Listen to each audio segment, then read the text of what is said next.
Commentaire. Pascal, tu as mentionné que la musique irlandaise et québécoise se ressemblent beaucoup, beaucoup, beaucoup. J'aimerais juste partager avec tout le monde quelque chose qui n'est pas vraiment connu. Un de nos plus grands producteurs de tous les temps, c'est Daniel Lanois, celui qui chante Jolie Louise. Parce que Daniel a pris la musique québécoise, c'est un petit gars de Calumet, et il a fermé le book. Il est allé produire le plus gros hit pour U2, Bono.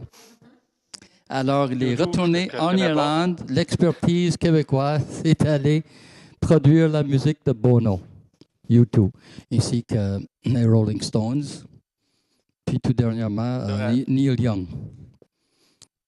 Thank you. Commentaire intéressant. Je pensais que tu voulais nous chanter une chanson de Le Bolduc.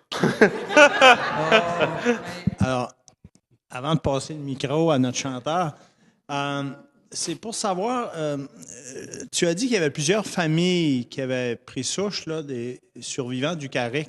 On m'a dit, moi, qu'il n'y en avait pas beaucoup qui étaient restés ici. Je ne sais pas si tu as la réponse ou... Monsieur Cavana, Georges? J'ai une version là-dessus. Et c'est suite à des recherches aussi que mon grand-père Arthur a fait. Et je trouve ça intéressant de voir qu'un bonhomme qui est né en 1872 a pu raconter et se raconter, puis c'était un raconteur. Et il a fait des recherches. Et ce que je retiens de ça, c'est que après le Carricks, il y a quelques jours après, le gouvernement canadien, après le naufrage, avait envoyé un bateau pour récupérer les survivants et les ramener à Grosse-Île, parce qu'il fallait passer par Grosse-Île. Et quelques jours après, il y a un bateau je n'ai pas le nom en tête, est arrivé pour venir chercher ces gens-là. Et Patrick Kavanagh, qui était parti d'Irlande avec sa femme, 5 filles, un garçon, s'est retrouvé à Cap-des-Rosiers après le naufrage avec sa femme, Sarah McDonald, et un fils, Martin. Les 5 filles étaient disparues. Ce qu'on ne sait pas, est-ce qu'ils sont décédés au moment du naufrage ou durant la traverse? Bien, enfin, il n'y était plus. Et Patrick, à ce moment-là, quand il était le temps de réembarquer sur un bateau pour s'en aller à Grosse-Île, plus têtu que tous les autres Irlandais, il a dit, à mon avis, achalez-moi plus avec ça, j'embarque pas là-dessus. Et il a carrément refusé d'aller faire la quarantaine. Peut-être que le médecin, après l'avoir regardé, un petit coup d'œil, puis il a dû dire, bon, il n'a pas l'air malade, fait qu'il ne s'est pas stiné pour 3 personnes. Et que tous les autres ont été ramenés à Grosse-Île pour une quarantaine. Donc, après... Ça, c'est au conditionnel? Oui, je le mets au conditionnel. OK? J'en fais pas une affirmation. Mais c'est intéressant comme... J'en fais pas une affirmation, mais c'est ce que je possède comme information et je vous donne la source. Maintenant, il est fort possible que d'autres, ceux qui avaient été récupérés pour Grosse-Île, après leur séjour à Grosse-Île, qui aient pu avoir envie de revenir dans le coin. Et à ce moment-là, ils se sont un peu éparpillés un petit peu partout. Mais ceux qui détiennent une certitude d'être des descendants du Carricks, dans le coin, c'est les Kavanagh. Les autres disent, ah oui, ma grand-mère a dit qu'elle était... Bon, peut-être, mais... et je sais que, du Carrick. Hein? Et je sais que, bon, Rivière-Nord, il y a un certain nombre de gens là-bas puis qui ont des noms irlandais qui disent, moi, je pense qu'on est du Carricks, mais personne ne peut l'affirmer d'une façon très catégorique. Je me permets de vous le demander parce que je n'ai pas poussé mes recherches jusqu'à là, mais avez-vous déjà tombé sur une liste des passagers du Carrick? Ça, c'est une tentative que je suis allé visiter Grosse-Île. J'ai tenté d'avoir là de l'information et on n'avait aucune donnée là-dessus. Non. J'ai fait une fois une petite recherche du côté des archives nationales au Canada. On ne m'a rien donné là-dessus. J'ai fait un voyage en Irlande en 2010 et j'ai passé 3 jours dans des bibliothèques et à Dublin, aux Archives nationales. On a essayé, mon fils et moi, de fouiller des choses là-dedans, là, à ce niveau-là. Pas facile. Et on n'a pas pu aller rattraper les données sur la liste des passagers. J'ai l'impression, je peux me tromper, mais j'ai l'impression que c'était tellement improvisé lorsqu'il partait d'Irlande, désordonné, que le recensement à cette époque-là, là, dire OK, vos noms, matricules. On s'est fait. Embarque, puis on part. J'ai l'impression. Oui. Et on s'est fait raconter, on s'est fait dire que il y a eu beaucoup les guerres, les chicanes, les Irlandais, l'Irlande du Nord, la République d'Irlande, et avec aussi les Britanniques.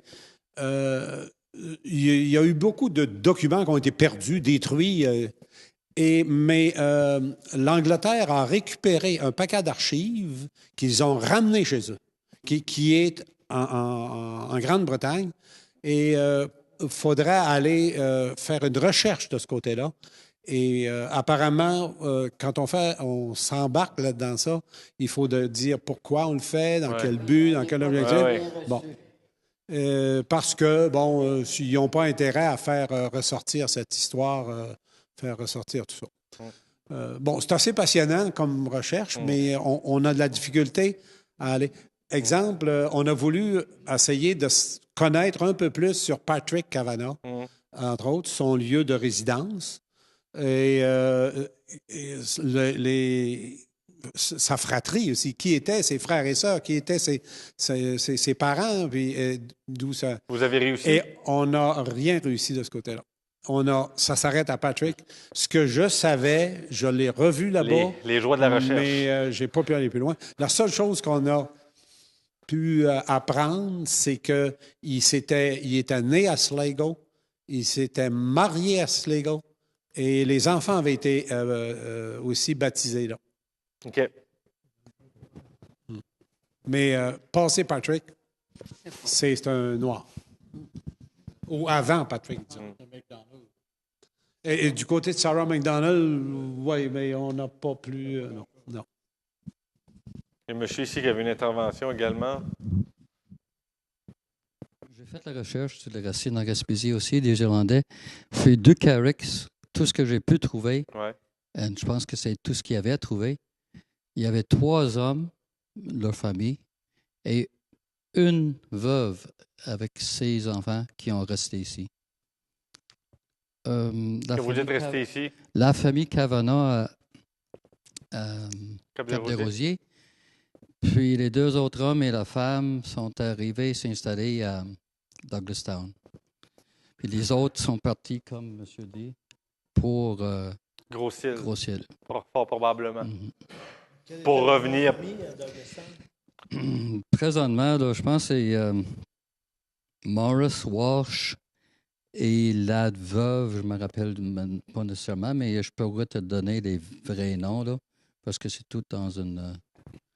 c'est tout ce que j'ai pu trouver, mais ça, c'est dans les antiquités. Pas dans le livre d'histoire de Marcel Trudel, là, mais dans le livre d'histoire du bonhomme du coin. Ben, qui est aussi précieux. Qui est aussi précieux. Qui est plus précieux pour moi. Vous parliez tout à l'heure d'assimilation. Quand je regarde un petit village comme Cap-des-Rosiers, et qu'on s'amuse à faire le tour des noms des gens qui habitent Cap-des-Rosiers, Gall, Packwood, Welland, Ferguson, Reeve, Gleaton, O'Connor, Kavanagh, Gall, ça a tout d'une consonance anglophone. Il n'y a plus un maudit qui parle anglais. Là. Voilà, c'est ça qui est la beauté. C'est la beauté de la chose. La beauté de la chose, voilà. Ouais. Anglais. Parce qu'à Chandler, les Tremblay sont anglais. Parce que, oui, Tremblay, c'est anglais. Mon arrière-grand-mère a été élevée par des Tremblay. Elle a appris à parler français, puis les garçons dans la famille ont appris à parler l'anglais, puis ils se sont mariés avec des Anglais. Entre guillemets. OK. Enraciné ici dans un secteur plus loyaliste, d'après moi, parce que ça s'appelait Farewell Cove, péninsule, de l'autre côté, à côté de Rosebridge. J'ai trouvé un Union Jack dans un bureau à quelque part, de la vieille maison que j'ai achetée. Mais ce que je voulais vous dire, c'est que ça me fascine de découvrir à chaque fois qu'il y a une conférence sur l'histoire. C'est comment c'est riche, l'histoire ici. Puis moi, en tout cas, je trouve ça fascinant. Puis je me disais, j'aurais 2 petites questions pour vous. Premièrement, est-ce que vous avez des écrits? Avez-vous écrit votre travail? Est-il disponible d'une façon quelconque? Puis deuxièmement, allez-vous faire la même chose, le même exercice avec les Écossais? Parce que moi, je pense que j'ai une petite filière écossaise. Ben, pour répondre à vos 2 questions, ben, comme tout bon historien, puis il y en a 2 autres minimum dans la salle, puis même M. Sinette qui fait beaucoup de recherches, évidemment, on prend beaucoup de notes. Une conférence comme celle-là, en tout cas, Mario puis Jean-Marie, M. Sinette aussi, vous pourriez en parler autant que moi. Il y a beaucoup d'heures là-dedans. Il y a beaucoup de. Puis c'est pas un doctorat, là. Mais il y a beaucoup d'heures, il y a beaucoup de temps de consacrer à ça. Fait que c'est certain qu'on se prend des notes. Puis une conférence comme celle-là, plus on la donne, plus elle devient intéressante pour nous parce qu'on peut pousser la recherche un peu plus. Si on la fait une seule fois, j'essaie jamais de présenter une conférence une seule fois parce que le temps qu'on y met, je veux dire, si on veut la roder un peu, il faut au moins la présenter quelques fois. Là, c'est la 3e fois que je la donne en quelques mois. Donc oui, oui, je me prends des notes, j'ai des écrits, effectivement. Puis les Écossais, oui, pourquoi pas. Un de ces 4, pourquoi pas? C'est ma passion. Donc, la même chose sur les Écossais, ça pourrait être drôlement intéressant aussi. Le magazine Gaspésie a l'intention de publier des dossiers sur les principales ethnies et on commence justement en juin sur les Jerseyais. Et on a l'intention plus tard d'en faire un sur les Écossais et les Irlandais. Alors, Pascal, tu vois, déjà, tu peux préparer ton texte. Je suis cuit. T'es pris. 7 ans après son arrivée, bien sûr que Patrick, d'abord, il s'est ramassé à Cap-des-Rosiers. Il a passé le premier hiver à Cloridum pour ensuite revenir à Cap-des-Rosiers, s'est installé en permanence. Et 7 ans plus tard, il avait rebâti un petit peu sa famille. Il a remplacé les 5 filles par d'autres garçons. Il a repris son souffle. Bon. Et un 17 mars, pour la fête de la Saint-Patrick, qui allait fêter chaque année avec le groupe d'Irlandais de Douglastown, il prenait la glace à Grande Grève en direction de Douglastown. Il est parti pour aller fêter là-bas. Il n'a jamais été vu à la fête et il n'est jamais revenu. Ils l'ont retrouvé gelé sur la baie quelques jours après. Il s'est perdu sur la baie de Gaspé. Fait que je lève mon chapeau à Sarah McDonald, qui est dans un pays qu'elle ne connaissait pas, avec des habitudes et tout ça, et qui se retrouve seule à élever une famille dont il y en a au moins 4 qui ont moins de 6 ans. Fait que, écoutez, merci beaucoup. Merci pour vos commentaires. Avant de vous laisser partir, je veux quand même vous inviter à la prochaine conférence mensuelle du musée qui aura lieu évidemment au mois de mars. C'est Monsieur Mario Mimo qui est parmi nous qui donnera la conférence le 20 mars sur Gaspé au régime français. Le 20 mars étant la journée internationale de la francophonie, donc c'est tout indiqué. Et on vous présentera à cette soirée-là, on présentera la programmation du dernier trimestre des conférences, donc les 3 prochaines à venir avant la fin de l'année. Donc, merci beaucoup, M. Alain. Merci à vous tous d'être venus et au plaisir de se revoir le 20 mars. Merci beaucoup. Merci à vous. Merci à vous. Merci à vous. Merci.